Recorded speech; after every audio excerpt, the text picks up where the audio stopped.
I'm really glad that two nations exist on planet Earth. One of them is North Korea, and the other one is the United Kingdom. I'm happy of North Korea because it shows just how dehumanizing and awful communism can be. And the United Kingdom, it shows just how dehumanizing and awful a technocracy can be. You got this gentleman, and he goes to a bar, and he notices something weird. He notices that they don't allow for refills, right? Because Keir Starmer basically doesn't want this man to have a refill for soda. And he acts very conspiratorial. He gets himself a refill and is like, I feel like a terrorist. And it was funny, right? Like, it was something that he uploaded on TikTok. It was obviously a jest, but it turns out that the British government doesn't have a sense of humor. And this is where he is right now.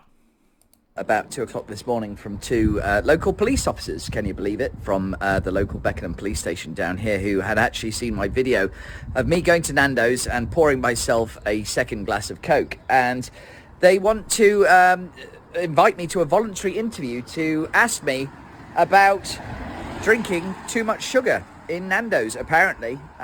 So I've got an appointment with them this afternoon at 2 o'clock, and they're going to, I don't know, they said they might have to test my blood sugar levels or something like that and see whether a crime has been committed, which is a little bit bizarre because I didn't actually have 2 full glasses of Coke. I had 1.5, so I'm not sure whether that is a full crime.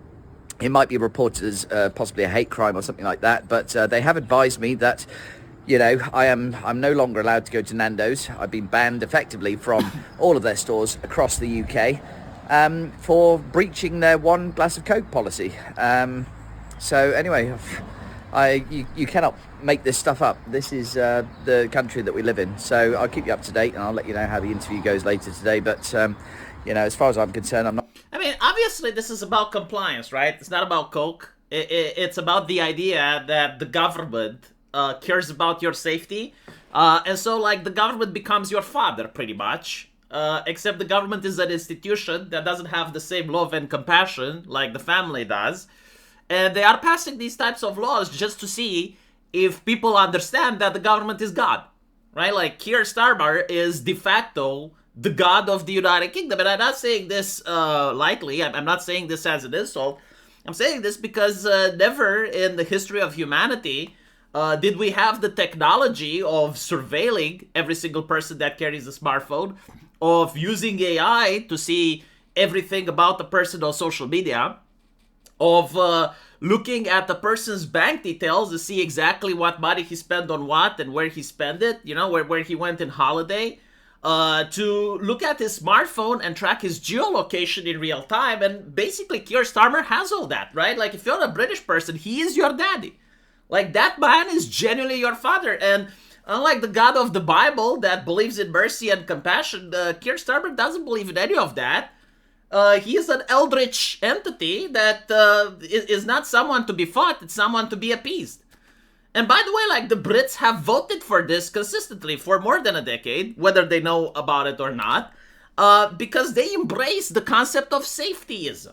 And when I say British people, obviously not 100%, right? Like, most of the people, probably all of the people that watch my channel never voted for this, but the people that actually wanted safetyism, they're the ones that, eventually they got the feudal technocracy. If you guys forget, Britain is actually the first nation that pushed for terms of service and the censorship of internet in order to protect their women and girls. They actually created a very rabid strain of feminism. Well, to be fair, like, I don't know if they created it, but they pushed it really hard on The Guardian, on BBC. And they were the ones that, no, we need to have, like, terms of service on Twitter. We need to have terms of service on Facebook in order to make sure that women and girls are safe, because some lady got bullied online in the United Kingdom. And so, like, the danger of the online space, right? And that's pretty much how the censorship of the internet began. It started with the United Kingdom, the same country that went after Sargon of Akkad for a joke, that went after, what's his name, Count Dankula for making his pug do a joke. And right now, like people consistently supported that because, like, if people were genuinely upset, if people rose up against that and found it unreasonable, then you wouldn't have ended up with this situation. But I guess like British people wanted to be viewed as civilized, they wanted to be viewed as polite, and they wouldn't say, well, hold on a little bit, we shouldn't censor the internet. And if they said that, it's like, so you want little girls to be in danger.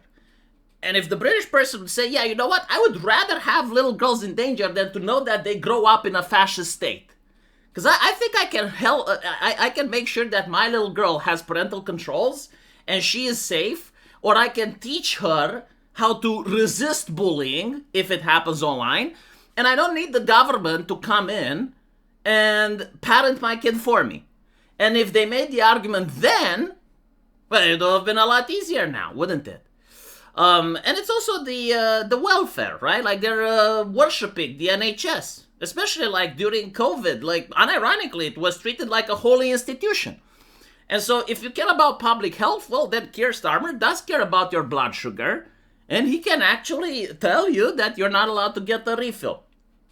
And by the way, fun fact, Coca-Cola actually benefits if you don't get a refill, because then you buy another glass, right? And you get to notice like all these machinations that happen behind the scenes, all of these, like people that benefit from it. But it's being sold as if, oh yes, we care about your health, or oh yes, we care about the environment. I remember going to Britain, and when I was in a mall, they literally shut down an entire escalator, and it was said, it's like, oh, we're doing this in order to protect the environment. Like, get the fuck out. You're doing this in order to save yourself the electricity bill, right? And to act performative. This is what a lot of people in the Anglosphere do right now. It's not about the action. It's like what you say, like the performance of it. And so, it's really creepy. We need to look at the United Kingdom as a negative example and beg that the shit that happened there never happens here. And always, fight against safetyism, fight against the expansion of welfare as hard as you can. You think you don't matter, but you do. Like, you need to be really vocal. Especially when you have these laws, we need to protect young girls from online bullying, we need to keep kids safe and shit. No, I will keep my kids safe, okay? You look at Keir Starmer. Can Keir Starmer keep your kids safe? No. I will keep my kids safe. You will keep your kids safe. There's no such thing as our kids, right? Because we're not communists. It's his kids, my kids, her kids. That's the correct moral framework. And until people understand this and start pushing for this, you're going to get more of this shit. You're going to get more of the clown world. Let me know what you guys think, and as usual, I will see you in the comment section. Take care.